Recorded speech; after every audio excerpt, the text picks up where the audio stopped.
Seguindo com o Morning Show dessa sexta-feira, queridos ouvintes, poderia até dizer que o nosso convidado nessa manhã é aquele camisa 10 clássico no futebol, né? Aquele cara cerebral que, quando o jogo tá feio, né? Tá difícil, é o responsável por matar a bola no peito, colocar a bola no chão, fazer o time ganhar energia, ganhar forças, fazer a torcida entender que nem tudo tá perdido. O detalhe é que seu campo de atuação não é o gramado, ou não é só o gramado, mas sim, também, né? A empresa, a casa, as escolas, as ruas. Seu time de coração é a Psicanálise Futebol Clube. Nossa conversa agora é com o psicanalista e médico psiquiatra Jorge Forbes, idealizador e apresentador do Terra 2, programa que está no ar pela TV Cultura já em sua segunda temporada. Jorge Forbes, seja bem-vindo, é um prazer te receber aqui no Morning Show, viu? Muito obrigado, Edgar, estar aqui com você, com todos. E eu quero gravar, você gravou essa apresentação, né? Eu quero usar sempre. Você vê, o nosso redator, ele Maravilha, se esmerou aqui. Tava inspirado hoje. Hein? Acho que foi. O Arcon é corintiano? Sou. Sim, corintiano com muito orgulho, campeão, você sabe. Então eu acho que ele, tomado por essa energia futebolística, pelo campeonato do Timão, criou esse belo texto aqui. Mas vamos lá, Jorge, Terra 2 reflete aí sobre os desafios e dilemas do nosso tempo, a pós-modernidade. Você acha que se a gente olhar o mundo hoje como se fosse um jogo de futebol, né? Aí eu tô falando das relações humanas, tal, de como a gente tá nelas, o jogo tá feio, na tua opinião? Eu acho tá uma várzea só? Edgar, eu acho que o jogo tá uma várzea só se a gente olhar o mundo hoje com nossos velhos olhares de Terra 1. Daquele momento que a gente, de 20, 30 anos atrás, quando a sociedade era totalmente diferente da sociedade como ela é hoje. Porque era uma sociedade padronizada, vertical, você tinha o pai na família, o chefe na empresa, a noção de pátria na sociedade civil, onde você tinha um certo e um errado, onde você era adaptado ou rebelde, e onde você tinha para comprar carro ou DKV ou Volkswagen. Enfim, era uma sociedade muito mais simples, de certa limitada, maneira. Né? Muito limitada em criatividade, porque toda vez que você padroniza, você limita a criação, não é?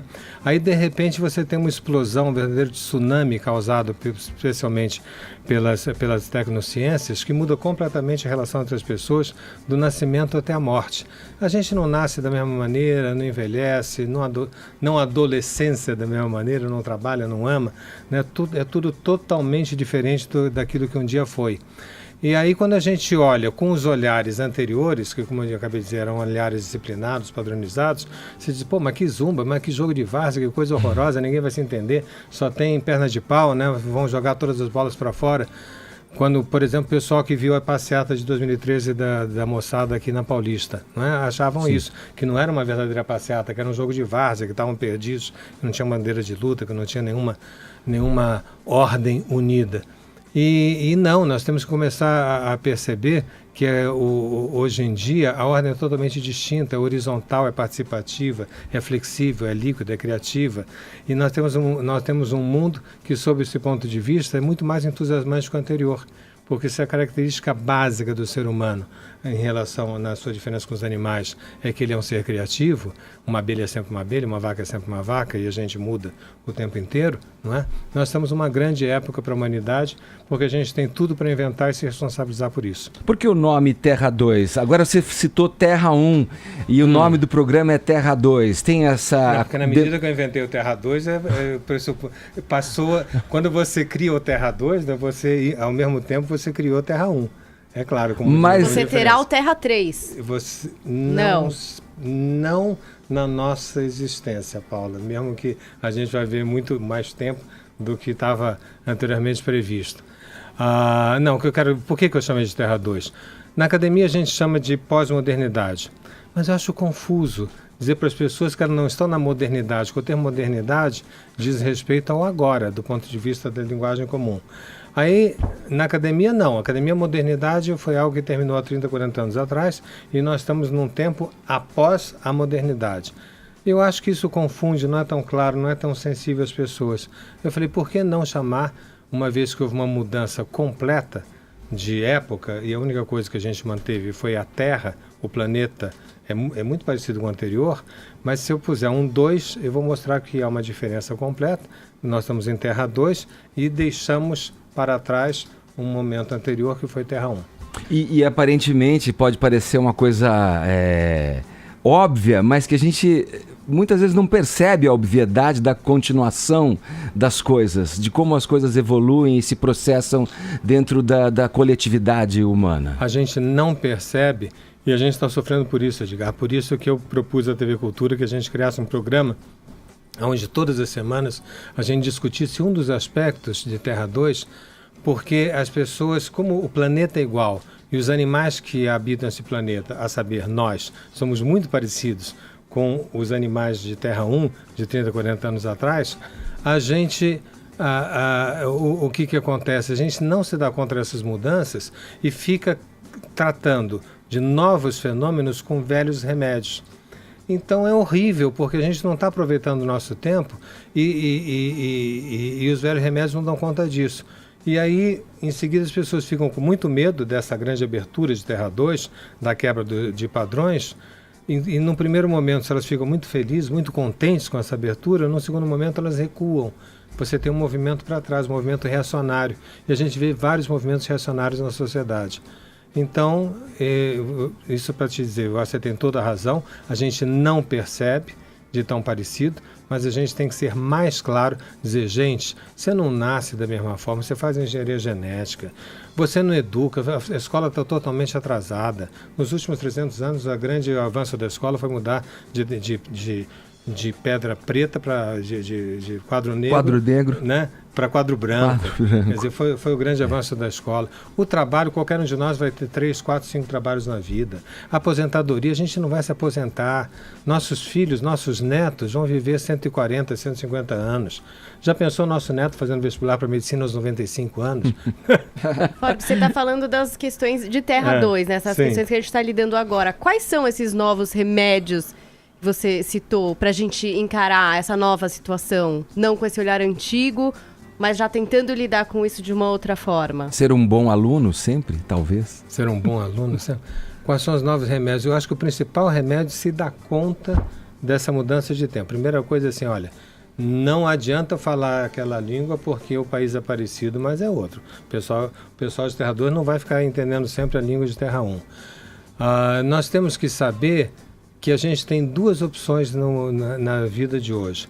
Ou você vira genérico, ou seja, você compra um livro de autoajuda e se engana desde o momento da compra, porque se o livro fosse de autoajuda você teria que escrever, né? Mas aí você compra aquele livro e vai dizer assim, você tem que fazer isso, tem que fazer aquilo, 10 passos para atingir a sua felicidade. Tem um bando de bobajadas. Receita de bolo. Receitas de bolo tem aos montes, os americanos exportam para o Brasil um monte de receita de bolo toda semana, com novos termos chiques, né? E que as pessoas tentam se amarrar, tentam se apegar como uma boia. E, Paula, eu acho que a principal dica para os dias de hoje é não há padrão. Numa sociedade múltipla e flexível, cada pessoa vai ter que saber que ela vai ter que fazer um movimento duplo, semelhante ao do artista.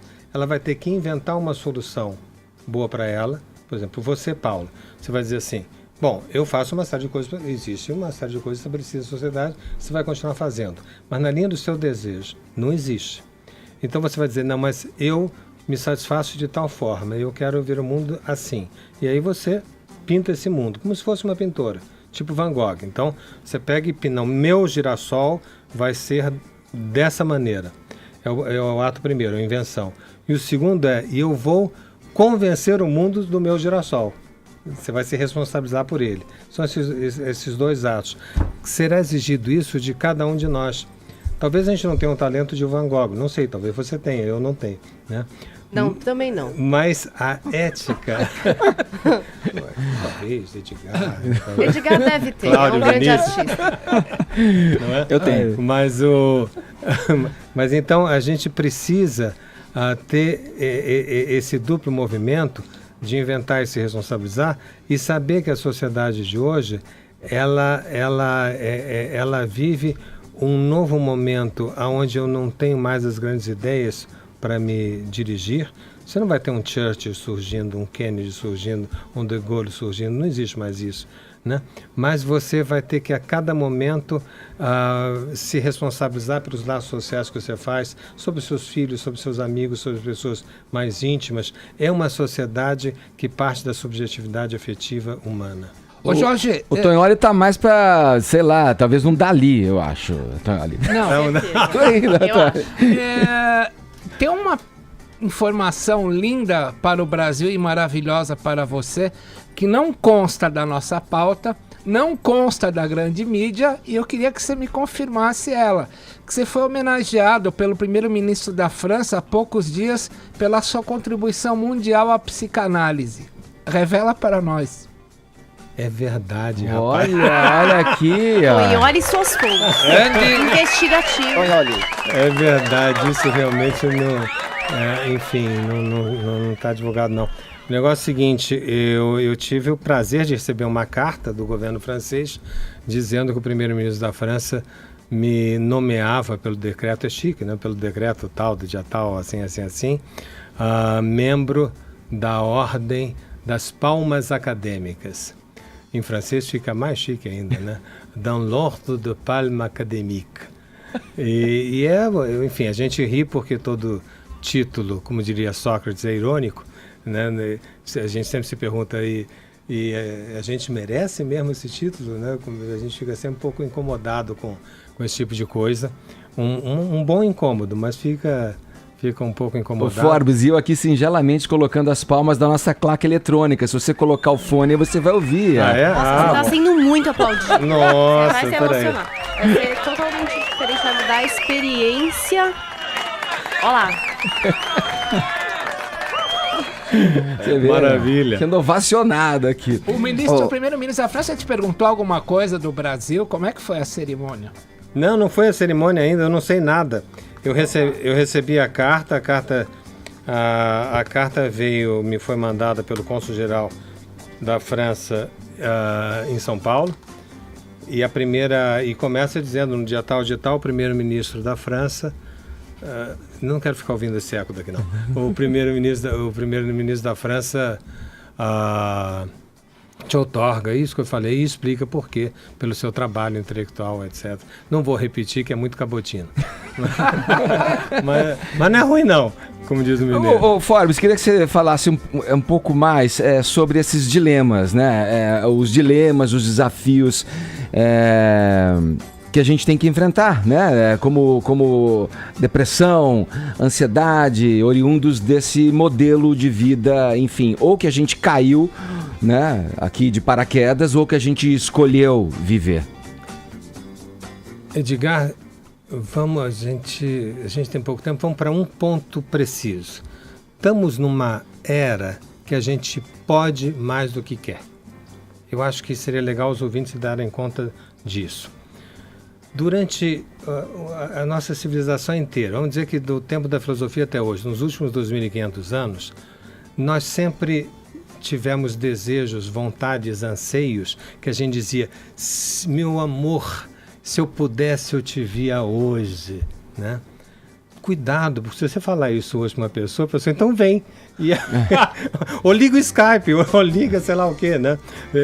Eu quero te ver, então liga aí. O cara não está em posição de serviço naquele momento, mas estava falando algo.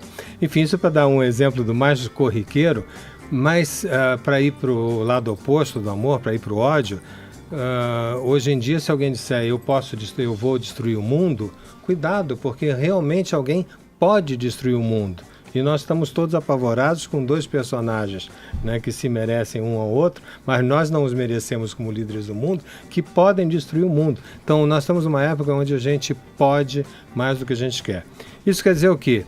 Quer dizer que um monte de coisa que a gente deixava na mãe natureza a solução, hoje em dia nós temos que fazer esse exercício de escolha. E escolher é difícil, porque se num primeiro momento a gente acha que é o máximo, porque eu estou livre, eu estou na escolha, eu fico também inseguro. Porque se eu tenho 10 coisas para escolher e escolho uma, a única certeza que eu tenho é que eu perdi 9. Então já começou mal, né? Exato.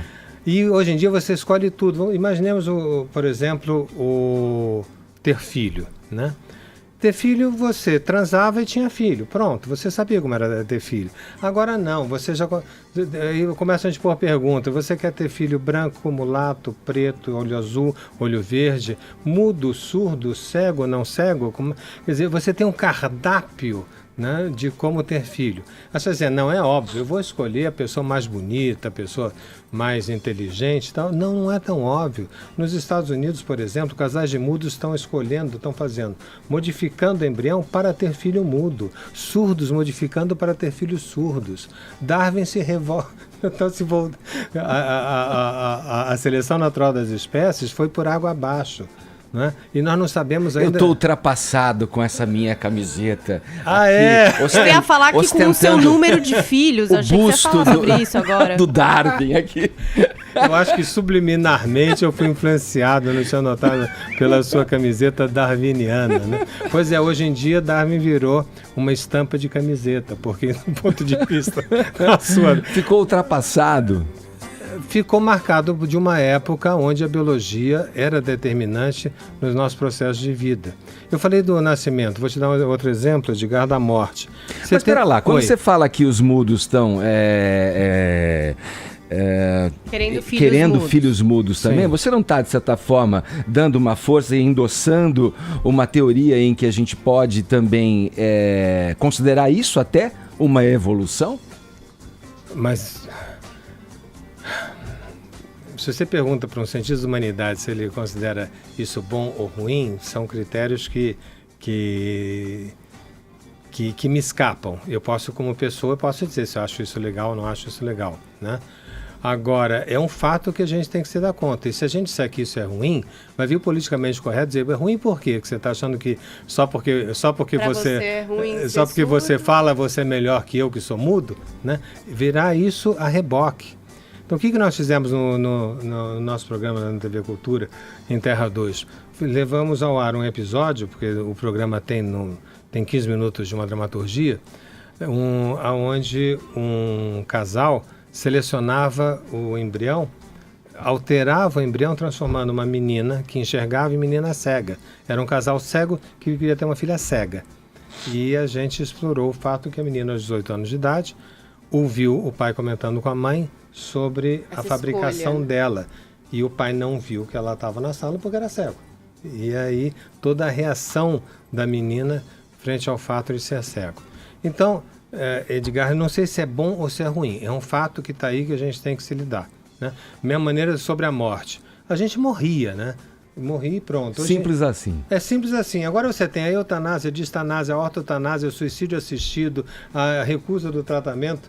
Quer dizer, já falei sobre, 5 ou 6 características de um menu da morte. Como você quer morrer? Um menu da morte. Não é? Isso por si só já é algo, né, perturbador. Perturbador. Né? Fala, Vini. Me chamou a atenção em determinado ponto da entrevista que você falou da nossa falta de líderes, né? Uhum. E que não se reproduzem mais líderes como antigamente, eu não falei, né? Falta, falei tipo de líderes que não... Citou Churchill, De Gaulle, né? Isso. E na segunda temporada também do Terra 2, vocês falam sobre liderança, né? Falamos. Nós estamos carentes de líderes e realmente não teremos mais líderes como antigamente?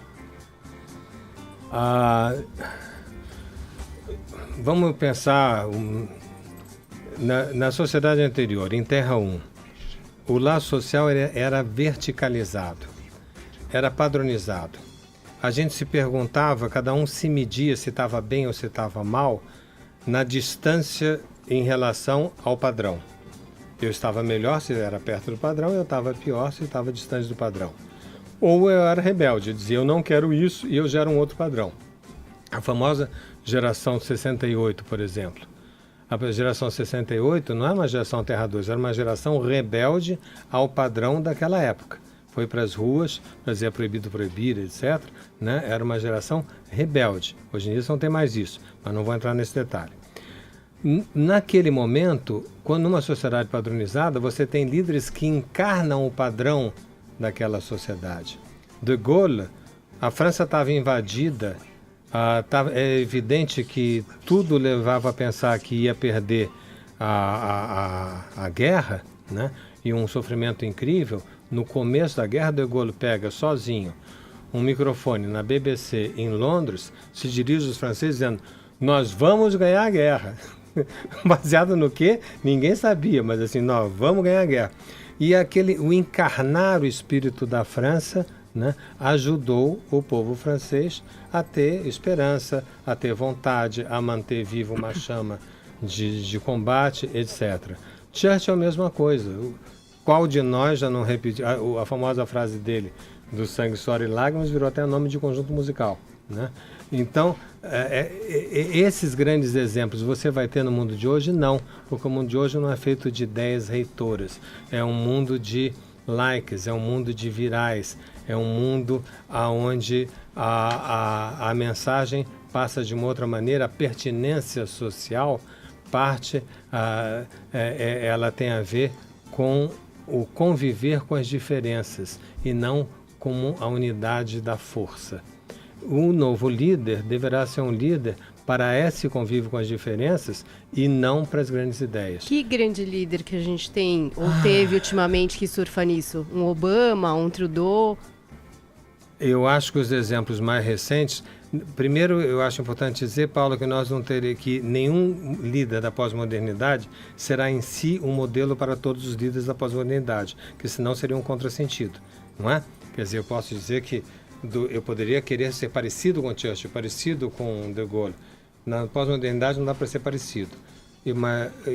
Por exemplo, então, Obama, eu acho que sim, pode ser dito, é um líder da pós-modernidade. Macron é um líder da pós-modernidade e eles são totalmente diferentes. Mas eles agem usando canais, usando um discurso, usando uma proximidade totalmente distinta dos anteriores.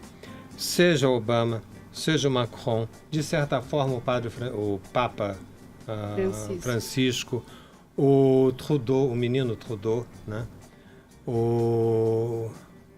Enfim, todos aqueles que quebram as expectativas anteriores, que não encarnam em si um poder, que abrem mão das representações e dos rituais do Estado, exemplo Papa, exemplo Obama, cantando na Casa Branca, coisas assim, ou exemplo a mulher do Macron, é algo muito interessante, ser uma mulher mais velha que ele, professora dele, etc. Quer dizer, ele não se adequou a nenhum padrão, não buscou disfarçar um padrão de pertinência para ser aprovado. A sociedade atual não quer ficar aprovando padrões, quer que você se explique nas suas escolhas. E essas pessoas são assim, qualquer um deles. Então nós já temos alguns exemplos. Fala, Tonholi. Ô mestre, na academia, algumas pessoas falam que o primeiro, provavelmente, a falar em pós-modernidade foi o Adorno, quando, no meu mau alemão, ele falou Das Moderne ist wirklich unmodern geworden, o moderno ficou fora de moda. Se a pós-modernidade é uma ruptura, como preconizada pelo Adorno há 80 anos, qual das rupturas, ou quais das rupturas te incomodam mais no dia a dia e que você fala, isso é Terra 2? Eu não entendi a pergunta. Olha, por que a ruptura incomodaria? Eu não entendi. Novos padrões. Que novos padrões do dia a dia você fala, isso aqui não tem nada a ver mesmo com Terra 1. Isso é Terra 2 puro. No dia a dia da cidade. É pessoa andando com celular na rua e não se olhando uma nos olhos das outras. Pessoa Olha, não conhece... eu vou dar um exemplo. O que é Terra? Eu vou dar 2 exemplos. Um exemplo que me foi importante, que me deu base para alguns dos meus estudos sobre a pós-modernidade, que foi a música eletrônica. Eu venho de uma geração que a gente cantava junto. A gente cantava junto Roberto Carlos, Frank Sinatra e tal, né? A gente dançava junto. A música tinha letra e tinha música. Aí, de repente, meus filhos já são de uma geração onde tem uma música que os seus pais, os seus avós chamam de batistaca. O negócio faz tum, tum, tum, tum, tum, junta um bando de gente e todo mundo parece completamente louco porque um não fala com o outro, não se dança junto, não tem sentido junto, etc. Isso pode ser visto como um cancro, isso pode ser visto como uma coisa horrorosa. E muitos veem a música eletrônica como uma coisa horrorosa. Aí, de repente, um dia, eu, por razões X, eu comecei a estudar e ver muitas reuniões de música eletrônica. Eu vi uma Techno Parade de mais de 2 milhões de pessoas. Falei, mas 2 milhões de pessoas estão na rua, transformaram o show do Frank Sinatra no Maracanã numa boate, né? Lá tinha 180 mil, o cara achava o máximo. Aqui tem 2 milhões de pessoas numa rua. E aquelas 2 milhões de pessoas não se falavam, mas elas estavam juntas, tá ligado? Então, eu tô ligado. Aí eu comecei a perceber que essa moçada estava dando um recado para os mais velhos, que eles não eram bolor, eles são penicilina. Que eles estavam mostrando que esse novo mundo você pode estar junto sem uma compreensão comum. Ou seja, que você divide o sentido, mas não o significado. E isso é a base do viral. Se o viral você dividisse o mesmo significado, não seria viral. Porque você divide um significado entre nós aqui, entre 100 pessoas, 200, mas não entre 20 milhões de pessoas, né? Porque existe uma variação evidente. Então, se você perguntar, eu acho assim, Tonholi, música eletrônica não poderia ter em Terra 1. Uma Techno Parade não poderia ter em Terra 1. Nós, naquele momento, nós éramos uma sociedade iluminista que a gente só poderia estar cantando junto My Way ou cantando junto Você Quer Ser Minha Namorada, né? Onde nós tínhamos elementos comuns. Agora nós temos uma possibilidade de uma participação desses elementos coletivos sem uma universalização, sem o verso do Portanto, nós estamos na globalização e não na universalização. E para te dar mais um exemplo, 2013, aqui na sua porta, estamos na Avenida Paulista, em São Paulo, né? Eu já citei o exemplo das passeatas de junho de 2013, a passeata dos 20 centavos, quer dizer, dizer que aquela moçada estava perdida, são os olhos de Frank Sinatra que aquela moçada estava perdida. São os olhos de Terra 1. São os olhos de Terra 1, né? São os olhos de... Eles não tinham um My Way juntos.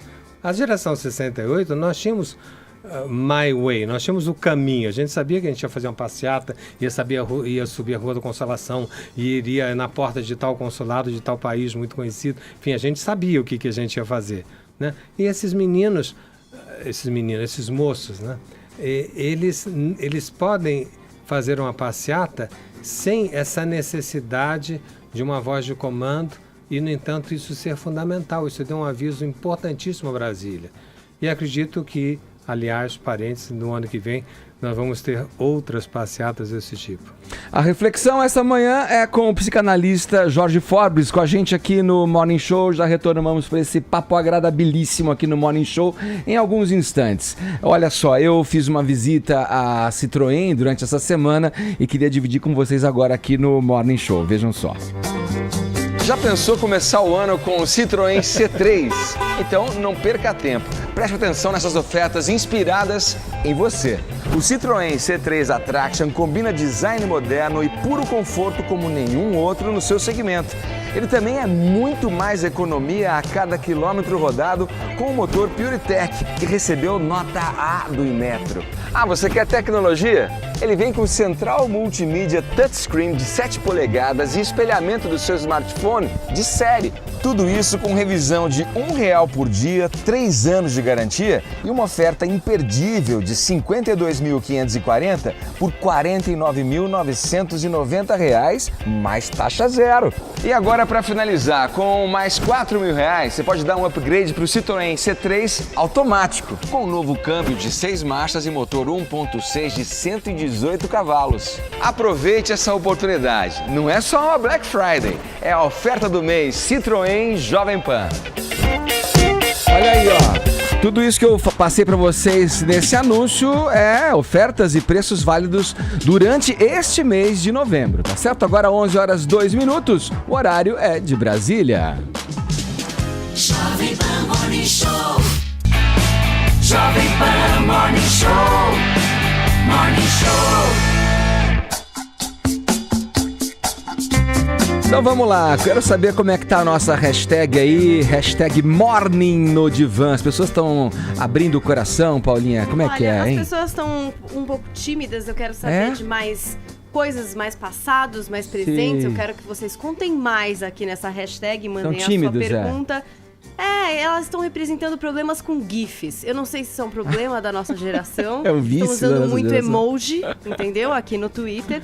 Então, vamos continuar com a hashtag Morning no Divã, porque se a gente não for para os assuntos mais comentados deste país nessa manhã, infelizmente, no dia do meu aniversário, eu não poderei dar prêmios para vocês. Tá? Não tem Eu salvação vou abrir, esse mundo, se a Pois gente é. não for pros TTs, Pois Paulinha. não haverá salvação. Olha aqui, a gente está conversando durante essa manhã de sexta-feira aqui no Morning Show com o Jorge Forbes, que é doutor em neurologia e em teoria psicanalítica e mestre em psicanálise. Vamos lá, como discípulo de Lacan, ô Forbes, como é que você está enxergando as discussões cada vez mais delicadas aí, sendo travadas no país todo a respeito de gênero, identidade de gênero, ideologia de gênero? Eu acho que enfim, é um grande debate que toca todos nós, toca nossos desejos, toca nossas escolhas, nossas parcerias, mas era esperado. Nós saímos de uma sociedade padronizada, onde nós tínhamos padronizado duas expressões genéticas, que era o ser homem ou o ser mulher. Tem a ver com a horizontalidade que você se Tem a ver com a referia? horizontalidade, né?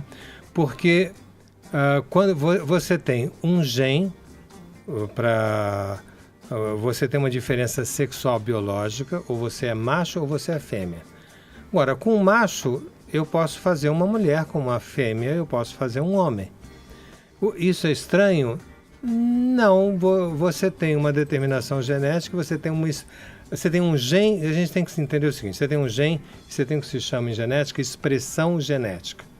Por exemplo, uma pessoa tem um gene para uma doença, X, e ela tem um irmão gêmeo. Um irmão gêmeo, univitelino, é um clone, correto? Então, você tem uma doença, por exemplo, você tem uma paralisia que acomete suas pernas aos 20 anos de idade. Você tem um gene que determina isso.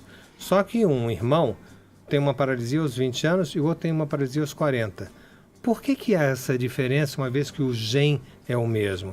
Há essa diferença porque entre o gene e a expressão genética existe um gap.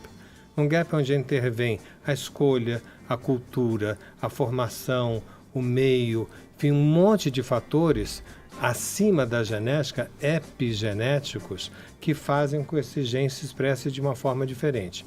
Então, quando você tinha uma sociedade padronizada, você tinha macho ou fêmea, e você colava uma expressão sobre o macho e uma expressão sobre o fêmea. E agora você tem inúmeras colagens, vamos dizer, ou inúmeras expressões. A sexualidade biológica continua a mesma, mas a sua expressão é múltipla e variada. A gente convidou aqui os ouvintes para falarem dessa tal pós-modernidade aqui pelo nosso WhatsApp. Vamos ver as mensagens que chegaram para a gente aqui pelo 11 931 17009. Bom dia, pessoal da Jovem Pan, meu nome é Renata, eu moro na Serra, Espírito Santo, e eu queria fazer uma pergunta sobre a questão da empatia. Eu tenho uma filha diagnosticada com autismo e, pelo que eu tenho lido, ela tem uma dificuldade de gerar empatia pelo outro. E eu queria saber qual que é a posição e o que a psicanálise pensa ou acha sobre isso, porque eu não tenho lido nada sobre. Vamos lá. Renata, o autismo é algo que está em pleno desenvolvimento dos seus estudos nesse momento, pela psicanálise por um lado, por correntes quase ao avesso da psicanálise por outro lado. É um território que se expandiu muito. Antigamente você dizia que uma pessoa era autista só quando tinha manifestações de isolamento ou de reações emocionais incompatíveis com o laço social habitual muito evidentes. Hoje em dia se fala do espectro do transtorno autista, exatamente porque isso toma as pessoas num espectro muito grande, quase dizendo assim, aquela velha piada, uma piada meio sem graça, enfim, quando se diz assim, não, você tem um pouco disso. Sim, todo mundo tem um pouco disso, em variada expressão. Um dos aspectos desse autismo, Renata, que você falou da empatia. Como lidar com essa empatia? É complicado, porque realmente é uma das manifestações evidentes de alguns quadros desse quadro de autismo, e uma tentativa que nós podemos fazer é encontrar uma forma que você já deve estar tentando fazer, uma forma de se implicar junto nas escolhas do seu filho, de chegar junto, não esperar que ele seja empático às suas escolhas, mas com que você possa pegar a singularidade das escolhas dele e encontrar uma forma de coletivizar isso, ou seja, de nomear, de incluir esses aspectos tão singulares que o autista revela. Isso requer uma ação de uma profunda atenção, uma profunda dedicação, um profundo amor à diferença, do respeito à diferença do autismo. E, enfim, mais eu não posso te dizer, a não ser tendo elementos mais particulares de um caso. Tem mais uma aqui, Forbes. Bom dia, é o Júlio de Catanduva, tudo bom? Com tanto avanço da ciência, tecnologia, tanto progresso, nós estamos ficando doentes. Qual que será a solução para isso? Para aliviar nossas dores, nossas ansiedades. Um bom dia a vocês aí, um abraço. Uau. Bom dia, Júlio. Não sei se a gente está ficando mais doente. Eu acho que a nossa expectativa, nós tínhamos uma grande expectativa que com o progresso das ciências traria também uma felicidade para nós, uma felicidade universal. Nós estamos ficando, Júlio, a meu ver, menos doentes. Existe o progresso dos efetivos da ciência, a cura do câncer está caminhando de forma galopante, avanços no autismo, como acabamos de comentar com a Renata, estão existindo, e em vários outros domínios. Quer dizer, como é que a gente vê isso? A gente vê isso porque a gente morria, sei lá, há 200 anos atrás, aos 30 anos de idade, no começo do século aos 50, no meio do século aos 70, já estamos em 80, estamos caminhando para 120, 130. Então, eu acho que a ciência está resolvendo uma série de elementos que antes a gente não tinha resolução e que hoje está melhor, vamos dizer. E por que nós não temos uma sensação de estar melhor? Porque é uma característica humana que é diferente. O corpo, nós podemos agir, a ciência pode agir sobre elementos positivos e tem agido muito bem. Agora, sobre noções da subjetividade, do desejo, da felicidade, do sentimento de estar bem, esse não progride, né, Gil? Isso não se acumula, porque se você é cada dia mais feliz desde 10 ou 20 anos atrás, você vai acabar explodindo de felicidade. Nós temos que rever a noção de felicidade e saber que não depositar uma esperança que a gente vai ficar feliz por causa dos avanços da ciência e saber que felicidade é um encontro, é um acaso, é uma surpresa. E, enfim, mas não é o tema, porque você não me perguntou sobre isso, eu só estou diferenciando avanço de ciência de felicidade ou de estar bem. Forbes, nosso tempo tá terminando, mas eu não gostaria de perder a chance de te ouvir falar um pouco mais, mesmo que brevemente, sobre a educação. Uma questão que é também tema da segunda temporada do Terra 2 e que você falou que no início da nossa conversa, vejam a educação que não atrai, que não causa melhoras. E a gente vive diante de um paradigma de muito tempo já em que dizemos nenhum governo ainda se preocupou com a educação, porque resolvendo a educação, todos os outros problemas, em tese, seriam amenizados ou até resolvidos. Qual é, na tua visão, o foco e o olhar ideal que a gente deve ter com relação à educação? Eu vou dizer de um aspecto que está me incomodando, o silêncio na mídia, na imprensa. Está começando a comentar isso, mas, ao meu ver, muito atrasado. Nós estamos batendo na nossa porta os progressos da inteligência artificial. Inteligência artificial, ou seja, a memória de um computador, a resolução, o Big Data, quer dizer, a forma de você integrar dados que o cérebro humano não acompanha. Enfim, nós temos progressos muito evidentes na inteligência artificial. Isso vai fazer com que daqui a pouco tempo cada um de nós tenha, por exemplo, um chip do Google implantado no cérebro. Não é science fiction. A gente já tem implantado no ouvido, já tem implantado no olho. Nós vamos ter um chip implantado. E aí, por exemplo, isso muda tudo, né? A forma de você chegar ao conhecimento, a forma da sua memória. Aliás, imagina um momento que você não puder mais esquecer, né? O que você... Estou esperando esse momento para lembrar de muita coisa. Não é? Tem gente querendo o oposto. Então, acho que esse vai ser um dos dilemas, por exemplo. Mas então, o tema, Edgar, que eu acho que a gente não vai poder agora aprofundar aqui, Mas eu diria para quem está nos ouvindo, quem está discutindo junto com a gente, que a gente tem 3 caminhos nesse momento. Nós temos o caminho da recusa do avanço das tecnociências, tipo assim, eu não vou aceitar que me façam alterações celulares porque isso é ir contra a natureza. Você faz isso até o momento que sua irmã ou sua mulher ou uma pessoa querida tenha um câncer. A segunda posição é aquelas pessoas que acham que nós vamos ser ultrapassados pelas máquinas. Então que haverá uma nova raça. Esses são os pós-humanistas. Então nós temos os biodefensores, que são os primeiros. Nós temos os pós-humanistas, que pensam que nós seremos ultrapassados pelas máquinas. E nós temos os transhumanistas. O que são os transhumanistas? Que não acreditam que a gente seja ultrapassado pelas máquinas, porque por mais que a inteligência artificial se desenvolva, ela jamais será capaz de pensar a si mesma. Ela jamais terá a capacidade que nós temos de saber, por exemplo, se eu estou falando uma verdade, se eu estou mentindo, se eu estou enganando. Quer dizer, ela não tem esse corte na sua subjetividade que nós humanos temos. Então, biodefensores por um lado, o oposto dos biodefensores, os pós-humanistas. E no meio, os transhumanistas. Que são os transhumanistas? São o quê? São os que tentam refletir que nós vamos ter que nos adequar numa complementariedade ser humano e máquina, ser humano e mundo digital.